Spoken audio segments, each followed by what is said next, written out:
Hey guys, Hassan1 back at it once again for a brand new video for you, and welcome to episode 12 and season 2 of our brand new Moto 13 GP career mode Let's Play. On the last episode, you'll see that I may or may not have won the Moto 3 World Championship and been bumped up to Moto 2 with the Interwet and Suter team for this Moto 2 season. Now, a lot of people have been asking me about what I'm going to do for Moto 2 this season. Some things I need to explain. The rules are changing. I'm upping the race length to 25%. And there's a reason for that. The Moto 2 bikes are a lot faster than Moto 3. And I want the videos to be a little bit longer, around the same kind of length. You'll see why later in the series. Trust me on this. Also, I've gone down from 3 rewinds to just 1, because that tends to be the average I used per race. So I'm only going to use 1 rewind from now on. I know that's something a lot of you guys seem to mention. So that's only going to happen once from now on, okay? Now, a lot of people have been asking me to up the difficulty to realistic. The answer to that question is not quite yet. I'm not saying no, I'm saying you're going to have to wait a little bit, okay? There's a reason why. I want the playthrough to be a little bit more realistic. I know a few people piped up that it wasn't fair because I was starting from the back, and if I had started from the front, I would have dominated and won every race in the season. And I kind of agree. The problem is that I'm at the hard difficulty. The highest difficulty on the board is realistic. It goes easy, medium, hard, realistic. Realistic difficulty is not realistic. If you want some proof, I'll tell you. The lap record in the Moto 2 category for this track is a 2 minutes .1, okay?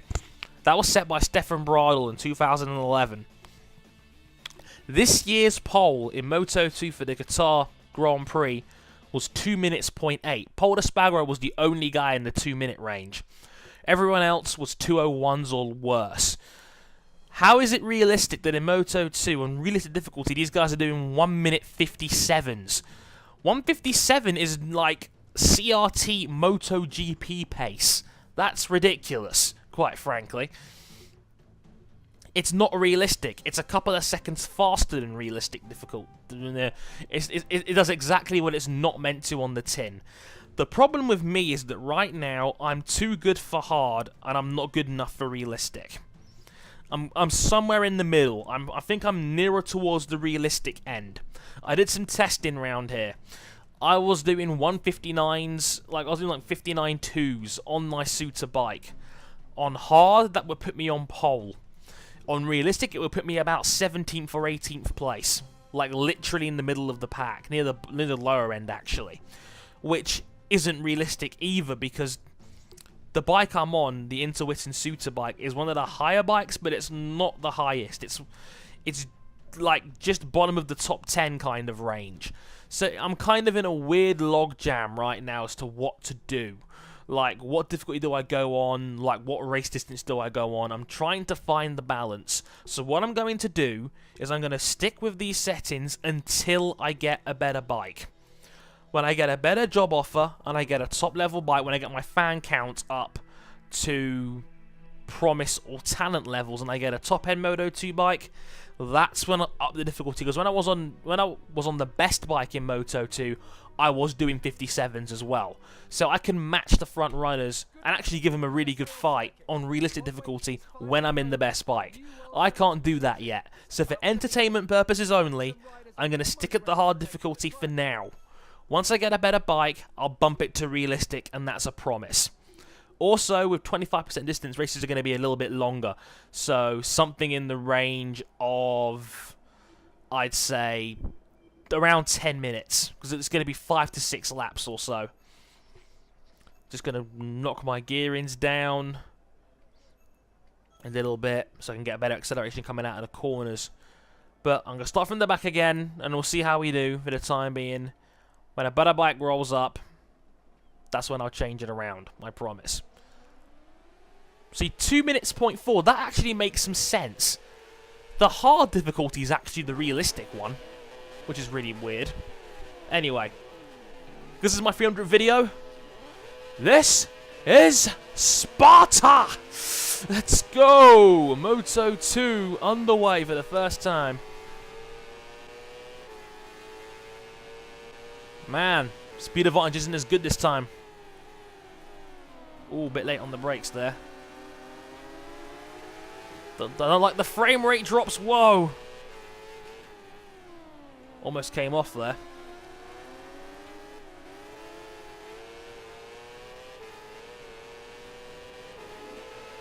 Much faster coming out of that bend. Whoa! Almost fell off the bike again.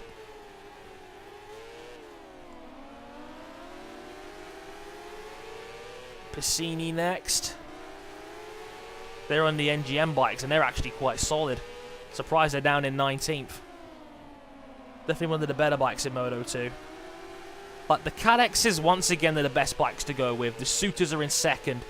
Even though I believe the Pons racing team, the one with Espargaro, Rabat and Pons on it, that one's a slightly different. I think they come under their own manufacturer, because I think they're a little bit different, if I remember correctly. Whoa, getting pushed out a bit there.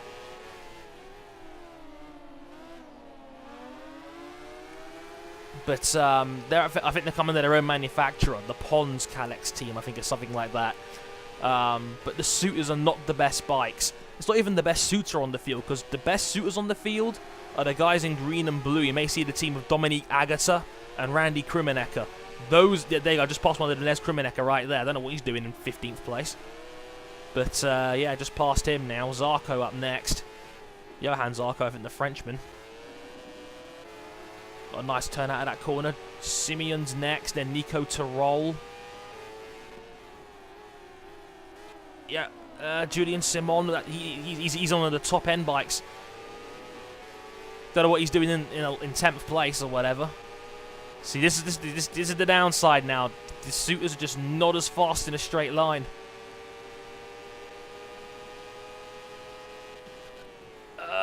Oh, Tirol might come off here. Oh, he's all over the place. It pushed me out wide as well, which I'm not too happy with. But I've got more time to make it up now, so I'm not exactly feeling the urgency as much. But I know I'm not going to win on this bike. I know that for a fact. So if you guys are expecting W's, don't bother. Seriously. It's not going to happen. But, no, not for now at least anyway. What I will do is I will be qualifying off camera once I get a better end bike.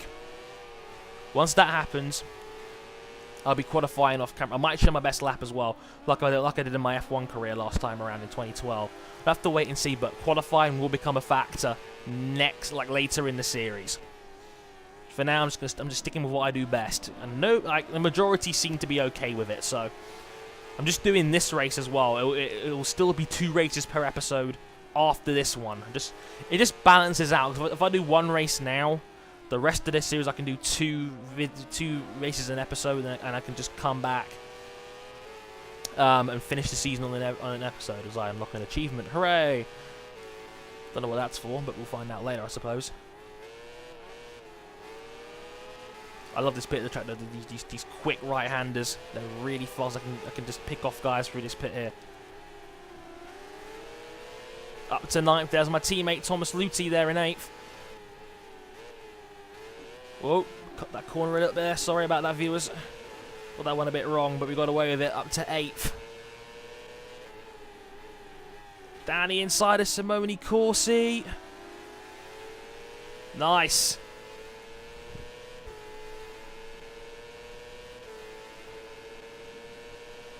Scott Red and Ziggo, 2 minutes point 1 during the race. That's crazy.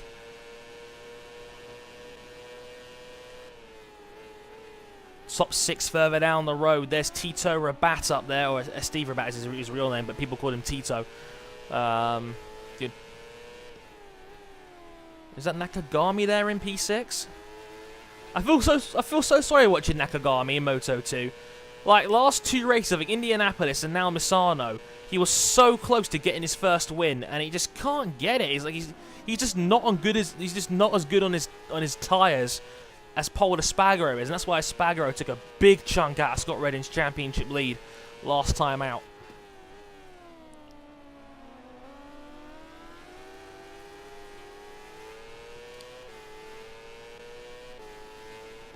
I don't think I'm going to get the win, but I think I can go a bit quicker than these guys up front.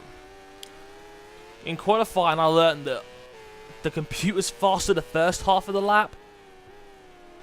I'm faster the second half of the lap. Like sector 3 is my sector. Also, I've also come to the conclusion of this bike is slow in a straight line.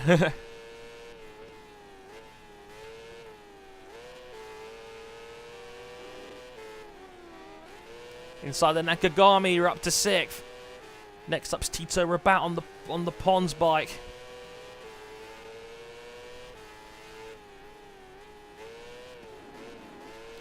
Oh, nailed that one.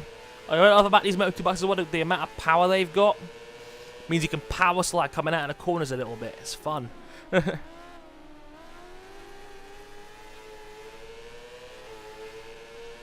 And here comes Tito now. Look at the speed boost he's getting coming out of that. My God.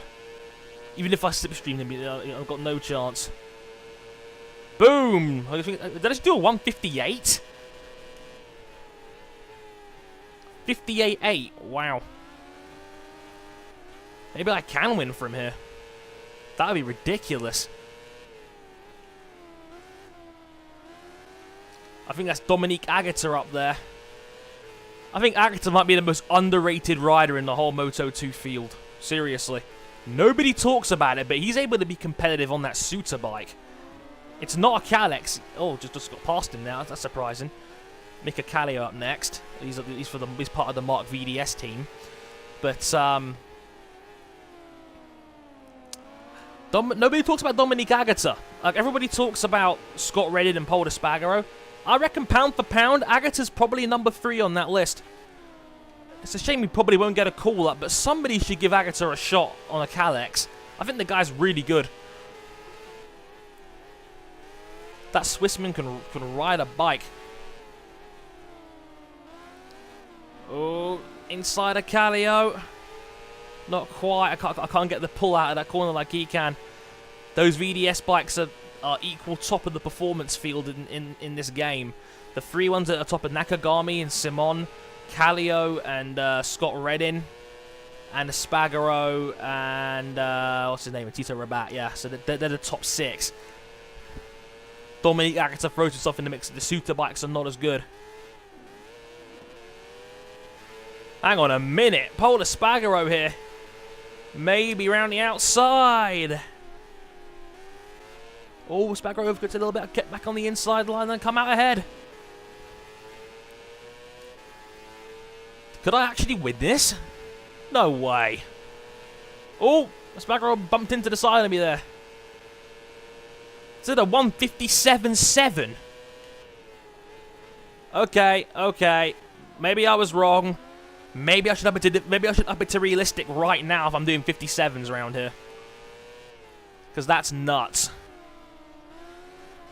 Look, I was practicing around here in qualifying, and I was doing 59s, and now I'm doing 57s. I'm amazed at this.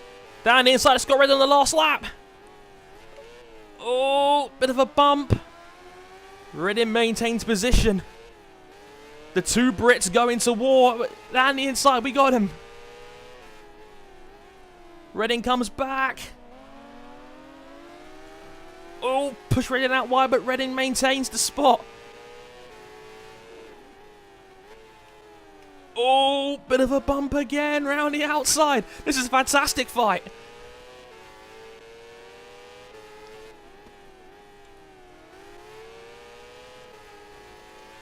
My hands are actually getting tired now. It does actually hurt to play this game for a little bit after 4 or so laps. But this is my part of the track now.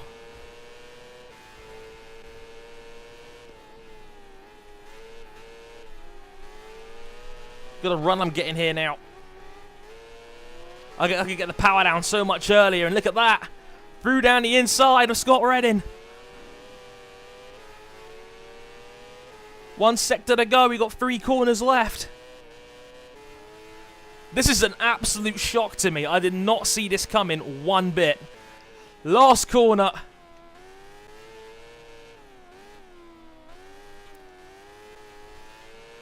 Can I hold on in the straight here? Because I know that bike's going to be faster. Here comes Reddin.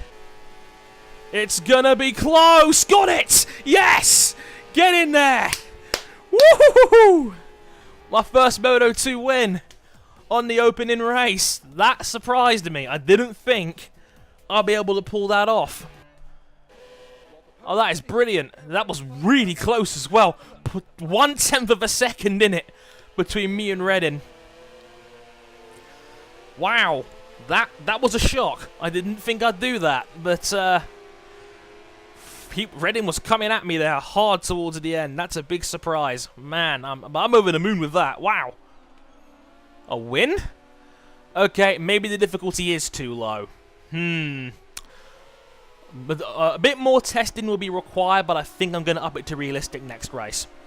Because I didn't think I'd be doing 57.7s on a Suter. If I was on a Pons, I'd probably be... If I was on a Calyx, I'd be doing 56s. No problem. Because like I said, this is a mid-tier bike, for sure. If you look it up in the stats, you'll see what I mean. But, wow. 20,000 fans for winning. Whew. Gangster. Hit 250,000 total. That's very nice. 250,000 fans worldwide. That's pretty sick, I'm not gonna lie. Well, he deserves these celebrations as his mechanics give him a big Top step at the podium. Surf that bike. Hey, yeah. That is straight up gangster tripping right there. Whew. Man, that was good. Again, just in shock. I didn't think I'd be that good. Maybe I'm better than I'm giving myself credit for. I don't know. But I did that before in a 3-lap race scenario, and I came 5th. That's interesting. And I've got up to the level of promise already, so I can now start sniffing about with better teams. Outside of the top 4, I can now get the attention of Xavier Simon's Torre team, the Aspar Mapfire team, the Iota Racing team with Johan Zarco, the MGM team with Alex D'Angelis and Ricky Cardus, Mobile Forward, and then there's Mobile Racing. There's 2 teams, actually. It's kind of weird. The JIR team as well, and all those guys in there. The lower end guys as well. So, that's your idea of the field. If I get to the level of talent, then I can start thinking about challenging guys like Agata, Krumenaka, Nakagami, Simon, Espargaro, Rabat, and Reddin and Kallio, the 4 top-end teams. But wow, I did not think I'd be getting the W here like that. That surprises me. As Pedrosa gets to win in the top class. But yeah, Alex Rins taking the first win in Moto 3. Pedrosa, Marquez, Lorenzo, Crutchlow, Rossi. How about that? But yeah, that'll do for our first episode in the season debut. I just want to say a quick thank you to everybody for your support over the last 300 videos. I can't believe I've uploaded so much. It's ridiculous. But yes, 300 videos, and it would not be possible if it weren't for you guys. So as always, thanks for all the continued support. You're the best fans in the world. You're the best audience. You're the best viewers. I cannot speak highly enough of how brilliant all of you guys are. I love you all, and thank you all so much. More MotoGP coming tomorrow, hopefully. So until then, thanks for the 300. And yeah, I've been Harrison101. Thank you very much for watching. Sayonara.